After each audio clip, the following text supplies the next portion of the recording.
ሰላም እንዴት ናችሁ?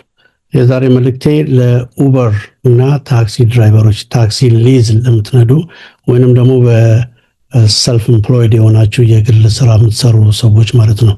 ምንድነው እሱ? ስለ ሶሻል ሴኩሪቲ ቤኔፊት በኋላ ጡረታ ስትወጡ ሶሻል ሴኩሪቲ ቤኔፊት ይኖረናል ወይ ነው ጡረታ መውጣት በምትፈልጉ ሰዓት እና ዲፔንስ። ምክንያቱም እናንተ ኮንሲደር የምትደረጉት እንደ ሰልፍ ኤምፕሎይድ ስለሆነ እንደ W2 ስላልሆነ W2 ማለት ምን ማለት ነው?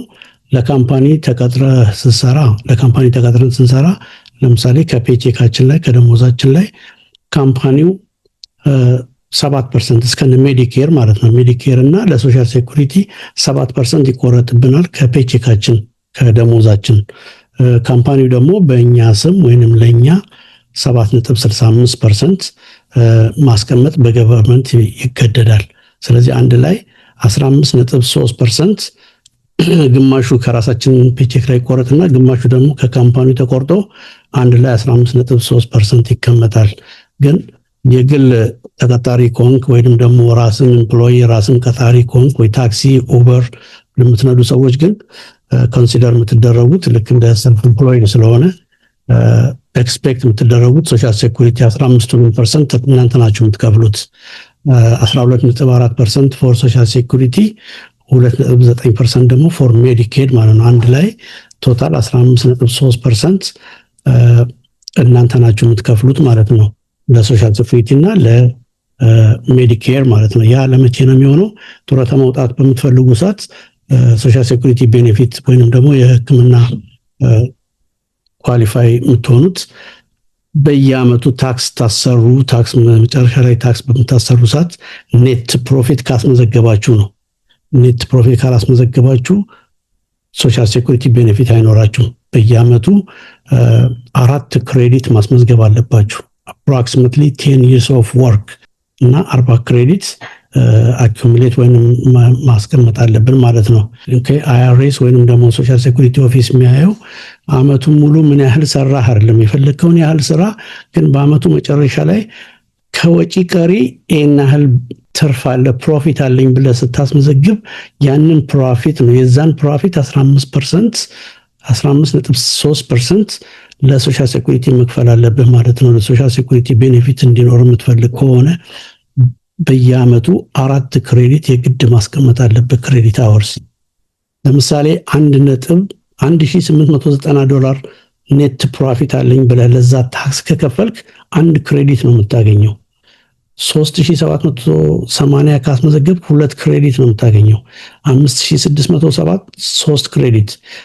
ግን ሚኒመም በየአመቱ 4 ክሬዲት ማስቀመጥ አለብን። $7560 ኔት ሚኒመም ማስመዝገብ አለብን ማለት ነው ከወጪ ቀሪ። አመቱ ሙሉ ከሰራ ነው አለ አይደለ?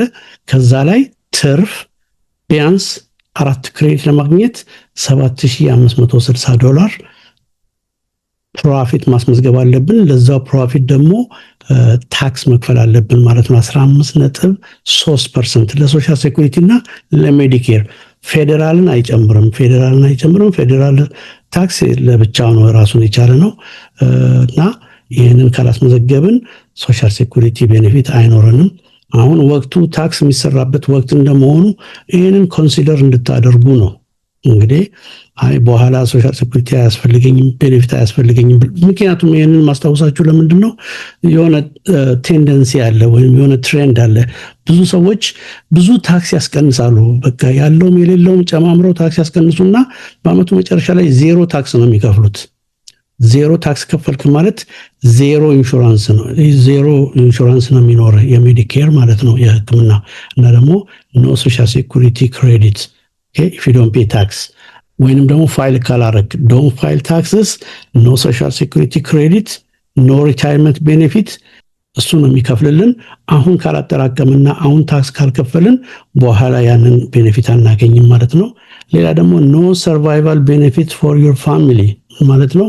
አንተ ብትሞት ባለቤት ካለ ባለቤት ያንተን ሶሻል ሴኩሪቲ መጠቀም ትችላለች ማለት ነው። no survivor benefit እና ይሄንን ለማግኘት በአመቱ መጨረሻ ላይ ታክስ እናሰራ ይሄንን ኮንሲደር ማድረግ አለብን። 4 ክሬዲት ኤቭሪ ይር ፎር ክሬዲትስ ግዴታ ክሬዲት አወርስ ማስመዝገብ አለብን ወይም ታክስ መክፈል አለብን። ይህን ላስታውሳችሁ ፈልጌ ነው። ባይ